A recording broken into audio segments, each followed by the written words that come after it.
Umaga, sister. Welcome on board po. Dito po sa aming programang Likod Bayan ni Brother Tony Palcon. CBS DWNT 98 Killers News Museum. Ano po ang tinawag at nilalapit sa ating programang ito, sister? At kayo po ay nagkaroon ng interes at tiwala. Sinabi lang sa akin ng mama. Oo. Sabi ng sakit. Ano po sabi? Baka daw matatanggal ng mga sakit ko. Ngayon po, nasubukan ninyo ang Likod Bayan. Ano pong naganap at nangyari sa inyo pong sakit? Ano po bang sakit nila? Diabetes. Diabetes. Sakit ng tiyan. So, sakit ng tiyan. Nasaan na po yung dalawang yan? Yung sakit ng tiyan mo. Ayos na naman. So, yung mata mo po, nasaan ang panlalabo? Parang wala na yung ano yung parang ulap-ulap. Ulap-ulap, yung pagi po. Kasi po, pag may diabetes ka, lalo na po kung ang diabetes, may ilang taon na pong mayroon kang diabetes? 15. So, ngayon po kayo nakasumpong at nasubukan ang Likod Bayan na to ng Use-Kong Therapy, Gerontologist, Mental Martial Arts. Ano po ang nangyari sa inyong pakiramdam bilang isang may diabetes? Gumanda yung pakaramdam mo. Sabi po nila, mainit daw ang ulo. Hindi naman. Tapos, hindi pa pagkatulog minsan. Oo. Tapos, lagi po kayong umiihi kasi, ganun ba? Mga ilang beses po kayo, sister, umiihi sa isang gabi.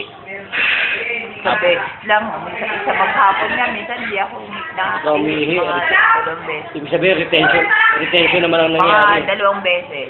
2 beses. Ibig sabihin pala, para may retention. So, baliktad. So, kayo po ba yung naligayan, sister?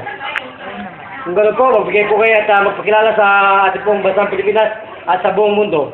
Para po sila ay matauhan at magmalik loob sa ating kapilang lumika sa ating mahal na Panginoon. Ano po ang tunay na pangalan sa totoong buhay? Royce Loyola Parco. Ha? Royce Loyola Parco. Royce Loyola Parco. Parco? Parco. Parcon? Parco. Parco. Parco. Okay, ilang taon na pong gulang yan, sister? 46 na. 46? Sitting young. So, tingin po ninyo, nasa 46 pa rin kayo ngayon? Sa pakiramdam mo? Parang hindi. Less 20 years yan, younger. Back to the time of your Ano age. namumurang kami yan? Yes, ito po yung gerontologist na sinasabi ng the study of human aging and how you are going to replicate and duplicate your DNA cells and your RNA cells in the time of your youngest moment. Yun po yan. So, na-accelerate po yung lahat po ng klase ng DNA cells natin. So, kung paano po nangyayari yun, nasa intellectual properties po ng aming master na pinangunahan ni Master Akirusan. Yan po ang master ng Okinawa, Japan at yan po sa Korea. So, kayo po ba'y nagyan? Kung ganun po, magbigay po kayo at imbitahan ang inyong mga kaibigan. Saan po ba ang probinsya kayo galing? Ang mama ko taga Bicol. So, sige, marunong po kayo mag-Bicol? Opo. So, mag-aanyaan po ninyo, mga Bicol dyan, lalo na dyan sa dahil, sa mga kaibigan ko dyan sa dahil. Sige po. At taga dyan yung ano ko yung dating asawa. Ay, matapang po yun. Oo. Pagdamit. Yan. Kaya ako rin, medyo matapang din po ako. So, sige po, anyaan po nila at mag-Bicolana kayo. Sige po. O hindi ako masyadong O, saan sila po? Pumunta kayo rito kay Brother Tony Palcon.